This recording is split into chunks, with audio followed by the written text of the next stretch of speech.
There is a tiny house design that trucking companies figured out before homeowners did. It is the same hitch that hauls livestock, backhoes, and 30,000 pounds of construction gear, and someone eventually asked, why not build a house on it? The result is the Gooseneck tiny house, and it might be the single most misunderstood layout in the entire tiny house world. People think it is just a bumper pull with a bump on the front. It is not. It changes how the house feels, how it drives, what truck you need to legally pull it, and in some cases, whether you need a whole different kind of driver's license to move it down the highway. By the end of this video, you will know exactly what one of these costs in 2026, what most builders will not tell you about towing them, and the one design trick that makes a gooseneck feel almost twice as big as a regular tiny house on wheels. Before we get into it, hit subscribe and tap that bell. I put out honest, numbers-first tiny house breakdowns every week. No sponsorships, no inflated builder quotes, just real research so you do not get burned when you start pricing this out yourself. All right, let's get into what a gooseneck tiny house actually is. A gooseneck trailer gets its name from its shape. Picture the long, arched neck of a goose reaching up and over the tailgate of a pickup truck, then dropping down to lock onto a ball hitch mounted in the truck bed, right above the rear axle. That is completely different from a standard bumper pull trailer, which hooks onto a ball at the very back of your vehicle. On a bumper pull, all that trailer weight hangs off the back of your truck like a lever. On a gooseneck, the weight sits directly over the truck's strongest point, the rear axle. That single design difference is why gooseneck trailers tow straighter, sway less in crosswinds, and can legally carry a lot more weight than a bumper pull of the same length. Builders took that raised front section and did something smart with it. Instead of wasting that space, they built a room on top of it. In most gooseneck tiny houses, that elevated front section becomes the main bedroom, sitting a few feet higher than the rest of the house, with real standing headroom, sometimes 6.5 to 7 feet, instead of the crouch under the rafters loft you get in almost every other tiny house style. That is the entire appeal in one sentence. You get a real bedroom on the main level, not a ladder access loft, without sacrificing living space below it. Gooseneck tiny house trailers are measured in two parts, the lower deck and the upper gooseneck deck. A common setup is a 24-foot lower deck with an 8-foot gooseneck platform on top, giving you 32 feet of total buildable length. Builders offer these anywhere from about 18 feet on the small, end up past 50 feet for the largest custom builds, though anything past the mid-30s starts running into serious towing and road legal headaches. As of 2026, bare gooseneck trailers built specifically for tiny houses start around $10,000 to $12,000 for a mid-size tandem or triple axle model, before any part of the actual house is built on top. That is meaningfully more than a comparable bumper pull trailer, which can start closer to $5,000 to $6,000. You are paying roughly $2,000 to $4,000 extra just for the gooseneck hitch and the reinforced frame it requires, but you are also getting a trailer rated to carry thousands of pounds more. Weight capacity is where gooseneck trailers really separate themselves. Most are built with a gross vehicle weight rating somewhere between 16,000 and 30,000 pounds, compared to a typical tiny house bumper pull sitting closer to 10 to 14,000 pounds. That extra capacity is exactly why builders can add heavier features, full bathtubs, stacked washer-dryer units, tile flooring, without worrying about overloading the trailer the way they would on a lighter bumper pull chassis. Let's talk real numbers, because this is where most videos on this topic get vague or dishonest. A complete, professionally built gooseneck tiny house is not a budget option. Builders specializing in these layouts are commonly quoting starting prices around $180,000 for a turnkey model with standard finishes, and that number climbs quickly once you start customizing cabinetry, adding in-floor heating, upgrading appliances, or going with premium siding like cedar or Sugi Banch hardwood. If you're comparing that to tiny houses in general, professional turnkey builds across all trailer styles in 2026 typically runs $70,000 to $150,000, which tells you the gooseneck style sits at the premium end of that range, not the middle. Semi-professional builds, where you hire out the shell and utilities but finish the interior yourself, land somewhere between $41,000 and $87,000. A dedicated DIY build, where you are sourcing your own trailer and doing the vast majority of labor yourself, can come in between $17,500 and $57,000, depending on size and finish level.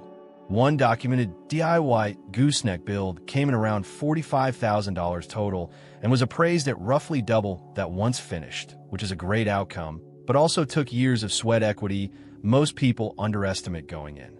Line item costs to actually budget for include the trailer itself at $10,000 to $15,000 for a gooseneck-rated chassis, framing and shell materials commonly landing between $15,000 and $35,000 depending on size, windows and doors in the $1,500 to $6,500 range, kitchen and bathroom builds together running $3,000 to $15,000 depending on how far upscale you go, and utility rough-in, meaning plumbing, electrical, and either a mini-split or in-floor heat system, typically landing between $2,000 and $35,000, with that huge range depending heavily on whether you're hooking up to municipal utilities or building a fully off-grid system with solar and battery storage.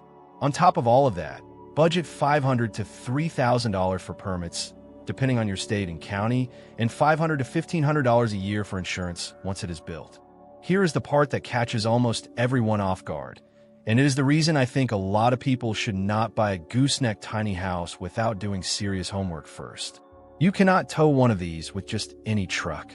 Because of that raised hitch design, a gooseneck trailer requires a pickup truck with either a factory or aftermarket gooseneck hitch installed directly in the truck bed, over the rear axle. A regular SUV or half-ton truck with a bumper ball hitch simply cannot pull one. Full stop. You're typically looking at a 3/4 ton or 1 ton pickup. Think Ford F-250 or F-350, Ram 2500 or 3500, or similar heavy-duty trucks from Chevy and GMC, most of them diesel, if you want enough towing capacity to move a fully built tiny house safely. Then there's the licensing question, and the honest answer is that it depends on math, not vibes. Federal law says you need a Class A commercial driver's license if the combined gross weight of your truck and trailer, called the gross combination weight rating, hits 26,001 pounds or more, and the trailer alone is rated over 10,000 pounds. Most gooseneck tiny house trailers, once the house is built on top, are going to be rated well above 10,000 pounds. So the real question becomes whether your truck's weight plus the trailer's weight crosses that 26,000 pound combined threshold. For personal, non-commercial use, most states exempt you from needing a CDL even above that threshold, and a standard license is enough. But a handful of states, including California and Connecticut, require a non-commercial Class A license for heavy personal towing at those same weight levels. This is not something to guess on. Before you ever plan a move, you weigh your actual truck and trailer combination, check your specific state's DMV rules, and confirm what you need, because getting pulled over undocumented at a weigh station with a house on your trailer is not the kind of surprise you want. Practically speaking, this means a lot of gooseneck tiny house owners are not the ones physically driving their home from state to state themselves. Many hire specialized heavy-haul transport companies for long moves, which adds another cost line, often several $1,000s depending on distance, that people researching bumper pull tiny houses simply do not have to think about. So what does all that extra cost and towing complexity actually buy you? A few real advantages that bumper pull tiny houses cannot match. First, standing headroom in your primary bedroom, which sits over the gooseneck platform, typically giving you 6 to 7 feet of clearance instead of the 2 to 4 feet you get crouching around in a standard sleeping loft. Second, a genuine separation between sleeping space and living space, since the bedroom occupies its own elevated zone rather than sharing airspace with a living room below a loft. Third, more usable interior volume overall, since gooseneck trailers are rated to carry significantly more weight, which lets builders include heavier upgrades like full bathtubs, tile, stacked laundry, and larger appliances without hitting the weight ceiling that bumper pull trailers run into. Fourth, that hidden storage cavity underneath the gooseneck platform itself, which builders commonly turn into a utility closet, a mechanical room for your water heater and electrical panel, or exterior accessible storage you can reach without stepping inside the house at all. And fifth, Meaningfully better towing stability on the highway, since the load sits over the truck's rear axle instead of hanging off the back bumper, which means less sway, better control in crosswinds, and a tighter turning radius for maneuvering into tight lots or campgrounds. Here is what almost nobody puts in these videos honestly. A gooseneck layout is not automatically the right choice, just because it is the more expensive, more capable option. If you plan to move your tiny house more than once or twice a year, the CDL question, the heavy-duty truck requirement, and the higher cost of specialized transport can genuinely outweigh the extra headroom you're getting. Gooseneck tiny houses make the most sense for people who are placing the home semi-permanently, on land they own or lease long-term, and who value that one big move being done right, professionally, rather than planning to relocate it themselves every season. If your plan is true van life-style mobility, moving every few months, chasing seasons or work, a lighter bumper, pull tiny house on a standard trailer that any half-ton truck can pull is going to save you money on the trailer, the truck, and every single move going forward. The Gooseneck is a stability and space upgrade built for people who tow rarely and want the home to feel more like a real house when it is parked. It is not built for people who tow constantly. So here is the honest verdict.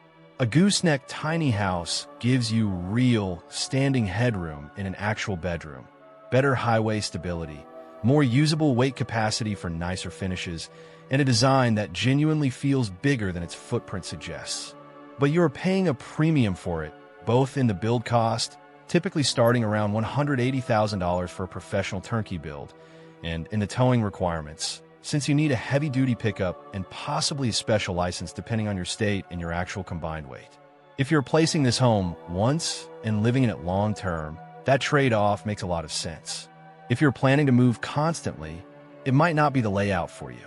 If this kind of honest, numbers-first breakdown is useful to you, subscribe because I'm covering a different tiny house floor plan or building style every single week, always with real 2026 pricing and no sponsored fluff. Let me know in the comments if you want the next video to cover the best gooseneck builders currently working in the US, or a full walkthrough of an actual gooseneck tiny house floor plan from front door to back wall. See you in the next one.